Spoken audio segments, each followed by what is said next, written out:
Welcome to Sizzle Fantasy Sports, the channel with the most sizzling hot fantasy takes and analysis, presented by your host, Gavin. Rodgers clean pocket, throws the middle of the end zone. Devontae, touchdown, and a dagger!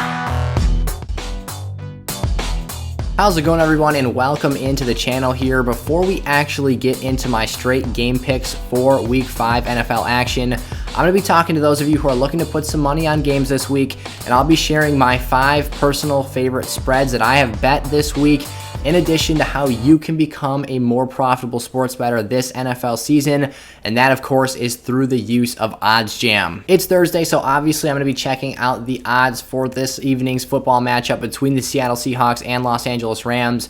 For the sake of today's video, we'll just be taking a peek at the money line section, but here you can see OddsJam has highlighted the best opportunities in these various sports books for us in yellow, so you can see if you want to take the Los Angeles Rams to win this game outright, the best bet for you is minus 133 odds on Fox Bet.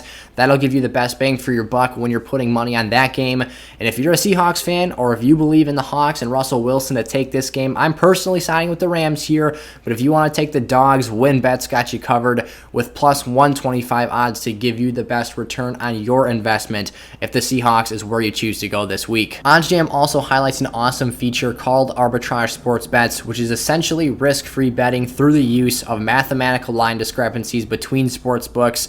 What this gives you the opportunity to do is place an even bet on each side of a given matchup. So, for example, we've got a variety of different sporting events up on the screen, but on top we've got the Washington football team taking on the New Orleans Saints, and here the arbitrage opportunity is for the point spread betting market.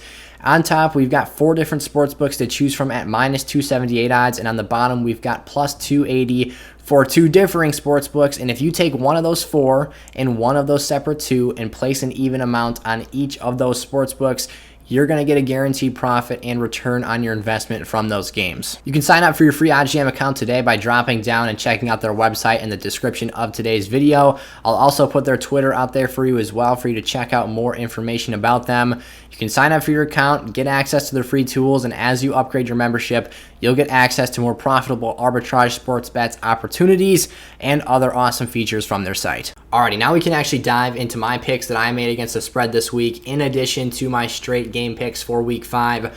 One more time though, go check out OddsJam. For myself personally, it has great utility for my weekly matchups to make sure I can get the best bang for my buck regardless of what sportsbook I'm using. And if you find yourself week over week playing different, betting the spread or whatever it might be, they've got something out there for you that you can take advantage of and use to up your sports betting game to the next level. With that being said, here are my 5 picks against the spread for this week. Actually, I've got 6 of them. I lied. These are my picks. These are my personal choices. I'm taking this risk upon myself, but make your own choices for yourself and obviously be smart with the way that you bet on sports. I've got the Bills at plus 2.5, though. That was one of the lines I really liked this week. Watching the dominance of the Buffalo Bills, I think that they win this game outright, and so you give me 2.5 points here for what I expect to be a high-scoring game.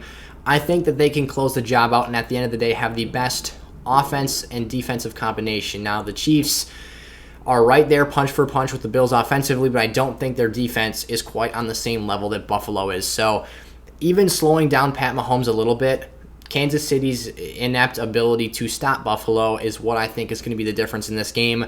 And I trust Josh Allen, despite the fact that he hasn't quite been as consistent and up to that elite quarterback level we saw him at last year. I think the Bills can get the job done and do a good job covering for us at minimum.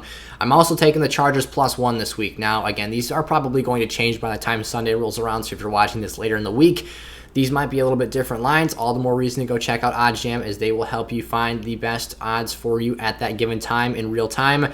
I'm taking the Chargers. I trust Justin Herbert more than I trust Baker Mayfield in a big game, and if it comes down to it, last possession, I'll take Herbert to go at least, give me a chance to win that game. These are 2 very, very good football teams. I love Brandon Staley's coaching philosophy on the defensive side of the ball for the Chargers, and I think that they will ultimately have a very strong performance, and the win last week against the Raiders was very, very telling for me, and it was very encouraging to see that from this young football team. So I like the Chargers at plus 1. Denver at plus 1.5 I think is another opportunity to come out here and potentially get some free points for an injured quarterback. Now, this could change if Teddy Bridgewater clears concussion protocol because he's trending in the right direction.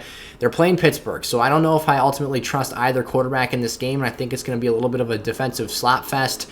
There's going to be a lot of turnovers, a lot of inefficient football played, but especially if Teddy comes back, and it's an if. It's not guaranteed at this point, but I'm taking the chance that Denver's defense can outduel Pittsburgh and that Ben Roethlisberger, who is also injured coming into this game with a hip and not 100%, is going to struggle, maybe have some costly turnovers, and ultimately lose this Steelers team the game.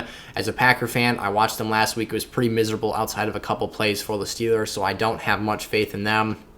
I'll also take the Packers minus 3.5 taking on the Cincinnati Bengals. So my first favorite that I'm taking here for this week, I just think that Aaron Rodgers and this offense are better than 3.5 points against the Bengals. Joe Burrow's been impressive, but he had to lead a game-winning comeback against the Jags last week, the Jacksonville Jaguars, the winless Jags. The Packers are a good football team. They're a little bit better on the defensive side of the ball, and I think we give them credit for. So you give me the points there. I think they can cover here and stay far enough ahead of the Bengals to get the job done. And then my least favorite of the 6, but one I still went ahead and made, was Washington plus 1.5. I think that with what I've seen from Taylor Heineke so far to this point in the season, he's a battler, and late in games, he will try and make a comeback, as we saw last week at Atlanta. This dude's just a gamer. You've got enough players on defense where they have been giving up a ton of yards, but the fact that they can get after the quarterback, get sacks, makes me feel comfortable with them moving forward here this week. So I like this matchup at the end of the day, and I think this is something that they can take advantage of and ultimately cover that. But here we go, getting into the top of the game picks here. Thursday Night Football, Los Angeles at Seattle. I will take the Road Warrior Rams here. Good football teams bounce back after losses, and they got pretty much, I don't want to say they got stomped by the Cardinals, but it was an embarrassing loss. They're going to come back refocused, re-energized. They put a lot into that Tampa Bay victory. I'll take the Rams on the road here. I'm also going to take, the next game up here. Obviously, we talked about it just a second ago, Denver at Pittsburgh. I am going to take Denver. Now, I'm betting them as the underdog, so they can just cover, but I still think that as the overall winner of this game, that's kind of what played into my decision to make that bet. I think that Denver is a well enough coached team. Based off of Vic Fangio's reaction to the Ravens ending of that game last week, the Broncos might be a little flustered, a little heated, a little bit upset, coming out and playing with a little extra vinegar this week. I think they get the job done, beat Pittsburgh on the road. New York at Atlanta in the top right corner of your screen here. This is a game that's interesting to me. Now, I think that the flashes we saw from Zach Wilson were a little bit more of a product of him playing a bad Tennessee defense than it was necessarily this team taking major leaps and bounds to actually come out here and beat legitimate NFL teams. That's not what Atlanta is, however, but they do have the better weapons in this offense. They do have enough competence on the defensive side of the ball where they haven't been absolutely atrocious at all times this season like they have been last year. They're still not good on that side of the ball, but they are better than they have been. I think they can barely eke this one out. I would not be surprised if this is one of the games I'm wrong about, because I think that this game comes down to maybe a field goal or less, and I think this could come down to the last possession of the game. I will take the Falcons to win this game straight up, though. Detroit at Minnesota, I'm taking the Vikings. I think that Minnesota has lost so many close games this year. They could be the one blemish on the Arizona Cardinals record had it not been for a blatantly missed field goal attempt. So this is a team that's losing games close. They're losing games the right way. Kirk Cousins plays good enough to stay in football games late, and you get maybe one of the worst teams in the league in the Lions at home. I think Minnesota pulls this one off. Green Bay at Cincinnati. I don't care that the Packers are on the road. They are the better team here. Aaron Rodgers, Devontae Adams, Aaron Jones. There's too much firepower for the Bengals to stop. And at the end of the day, I think that this defense can do enough, even though they might be without Jair Alexander, to keep Joe Burrow and company away and out of their business here in Week 5. Miami at Tampa Bay. I will take the Bucs here. This offense has been a disaster. You're not going to be able to run the ball in Tampa, and you're going to be passing dependent. That's not what this Dolphins football team wants to do. I've got major fantasy questions about Myles Gaskin this week. I've got my concerns about Malcolm Brown as well. This is just not a good situation to be in. Now, obviously, we're picking the winner of this game and not talking fantasy football like we do usually here on the channel. But I'll take Brady and the Bucks. They're not necessarily bouncing back because they won against the Patriots in New England last week, but it was an ugly win. It was not pretty. They weren't able to score as many points as a lot of us hoped they would. Low scoring, weather had a factor in that, but I think that getting back home here, playing a bad football team should do them some justice. I'll take the Pats this week to stomp the Houston Texans. This Patriots team is growing up before our eyes, and the fact that they competed so well against the Bucs was very impressive to me. They're still limited in terms of their ceiling and what they can do offensively, but Bill Belichick is just going to outcoach David Culley and the Houston Texans, and he's going to confuse every last ounce of knowledge out of Davis Mills' head. Davis Mills had -5 fantasy points last week. If you haven't heard me say that yet this week, threw 4 interceptions, less than 100 yards passing. Man, you're walking into a firestorm here. Bill Belichick will eat you for breakfast if you're a young quarterback, a rookie quarterback in the National Football League. This could get ugly fast. Now, the Pats did just move off of Stephon Gilmore before he could come back off of the injured reserve, or the PUP list, actually. And they just shipped him off to Carolina, which I thought was rather interesting. But obviously Gilmore hasn't been playing to this point in the season, so that doesn't really have much impact on this game. It really actually has zero impact on the game. New Orleans at Washington, so this was the game that I'm taking. Washington plus 1.5 here. We really don't know who Jameis Winston is yet as a quarterback, and I think that has a lot to do with my pick of Washington to cover. Jameis, 1 week, will look like the big arm, first overall pick quarterback that the Tampa Bay Buccaneers drafted him to be, and the next week he's throwing picks, making terrible choices, and just playing sloppy football. And that's why I think that the Washington defense, while they might not be playing the most sound football in the league right now, they've got enough playmakers and enough pass rushers where if Jameis runs himself into trouble, gets under pressure, he's going to throw up these balls. He's going to get the ball taken away from him. This New Orleans offense just hasn't really found an established ground of how to be productive on a week-over-week basis. That's why I'll take Washington here, especially when these games and the spreads are so close. I tend to side with the underdog if I like that matchup in a bet regardless. Philadelphia at Carolina, I'm taking the Panthers. I don't trust the Eagles. Why aren't you trying to run the ball more? You cannot facilitate this entire offense through Jalen Hurts. His raw stats are great right now, but you're 1-3. Your running backs aren't getting enough touches, and this offense hasn't been balanced enough to really be a truly competitive team. A lot of stuff needs to change here. Miles Sanders needs more touches. Kenneth Gainwell probably needs more touches. The Panthers lost to a good Dallas Cowboys football team last week.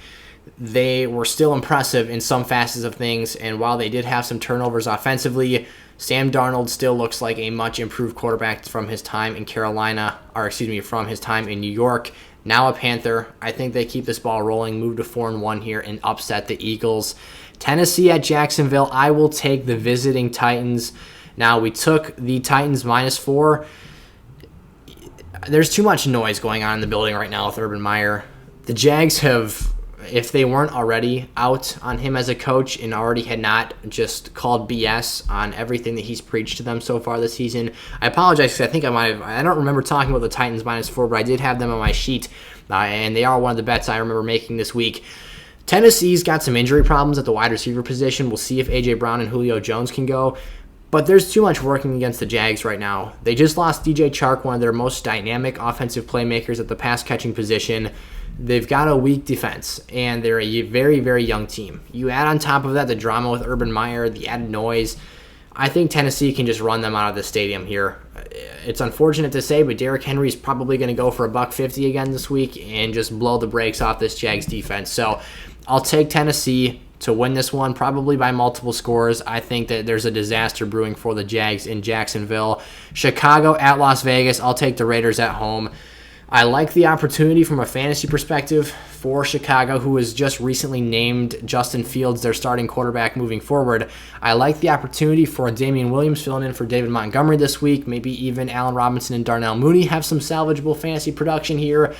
But in this game, the Raiders are the better team. They're the better coached team. I think we can all agree on that in terms of Matt Nagy's play calling ability and just his overall what he represents as a head coach. And I think that you get yourself the more veteran quarterback, the more veteran football team, and just a team coming off a loss here. Usually good teams bounce back from poor performances. If the Raiders are legit, if they are the real deal, They will come back this week, have a strong outing, and get the win against the Bears. This is a very winnable matchup for them. They need to get the job done to prove to us that 3-0 start was not a fluke. Cleveland at Los Angeles. You guys heard me. I'm taking Justin Herbert in a close game against Baker Mayfield. Already talked through this one a bit. They are a 1-point underdog on the road, at home here, although they really don't have a home crowd. I'm still taking the Chargers. I think they can win this one by a field goal late. New York at Dallas. I will take the Cowboys. They have impressed me well beyond my expectations to start this season off. I did not think I thought the Giants were the favorites to win this division. I thought Washington was close after that. Dallas has come out of the gates on fire here. They've got speed on that defense. They've got playmakers who will take the football away from the opposing offense. Daniel Jones, let's give him credit. He has not turned the football over like he has in the past, which has been very impressive, and he has looked more and more like a franchise quarterback every day. But this Dallas team is rolling on too many cylinders right now, and the Giants' defense has been a little bit underwhelming from what the expectation was for this year. San Francisco at the undefeated Cardinals. I'll take the 4-0 Cardinals to upset the 49ers. They've got too many offensive playmakers to ultimately get beaten here, and the back end of San Francisco is their weakness. The pass catchers and the downfield vertical threats, Christian Kirk, D-Hop, A.J. Green, Rondale Moore, Max Williams, Chase Edmonds out of the backfield can do some damage. James Conner is a power back. They've got too much going on there. San Fran's got a good pass rush. They've got a good front seven. That back end is just in shambles, and that's going to be exploited in this matchup. Kyler Murray, since he got to Arizona, has played the 49ers close in a lot of football games. I think that his dynamic ability has surpassed the 49ers' ability to beat him this week. I think that San Fran's biggest issue is themselves and getting injured. They should play a close game here. I think that ultimately we'll see how Trey Lance can do if Jimmy Garoppolo is ruled out here. But at the end of the day, I'm taking Kyler Murray, the Cards. They should win this one. I like them there. Buffalo at Kansas City. Now, I did pick the Bills plus 2.5, and again, I'm just feeling the Bills this week. I think they upset Kansas City, and we get into a real panic mode with the Chiefs. Obviously, they've played a tough schedule. That's what happens when you play a first-place schedule after beating this level of teams and this level of competition for 2-3 years in a row now. Your road is going to get harder to get back to places you've already been. You know, Buffalo has been playing excellent defense, and there's a target on the back of Patrick Mahomes in Kansas City. Let's just be honest about that. Buffalo is playing very good defense, very sound run stop.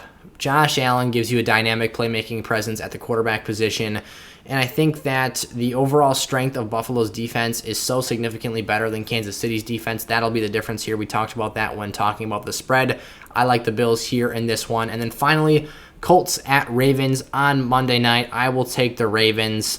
I don't trust Carson Wentz. That's just what it comes down to here. Colts are 1-3, picked up their first win last week. Cool. I think Baltimore takes this one. Lamar Jackson's too dynamic. He doesn't get enough respect as a passer. Marquise Brown has been frying defensive backs every week of the season. He should be one of the top wide receivers in fantasy right now. He's still a very quality top-end producer. But even the week he had a down performance against the Lions, he let 2 touchdowns slip through his hands. So this offense has a lot of elements of dynamic ability here. They haven't really struggled running the football despite the fact that they're missing their top 3 options at the position and had to bring in a bunch of new names off the street. I'll take the Ravens here, beating the Colts at home. I feel pretty good with that one too. All right, those are my Week 5 game picks and 6 bets against the spread that I made here for this week's games. Let me know down in the comment section below what I got wrong and what I got right today. Let me know why I told you that your team was going to lose, most likely. Let me know why I'm wrong and why they're going to come out and upset the team that I picked to defeat them, or whatever the case might be. If you're here for just the fact that you like my channel and that you have watched previous fantasy episodes, let me know if you've got questions on the comment section below. I'd be happy to get back to those even in this different style of video that I just make, honestly, because I have fun doing it, because I enjoy making content for you all to consume. So, thank you all so much for watching today's episode. I will see you guys tomorrow. Peace out.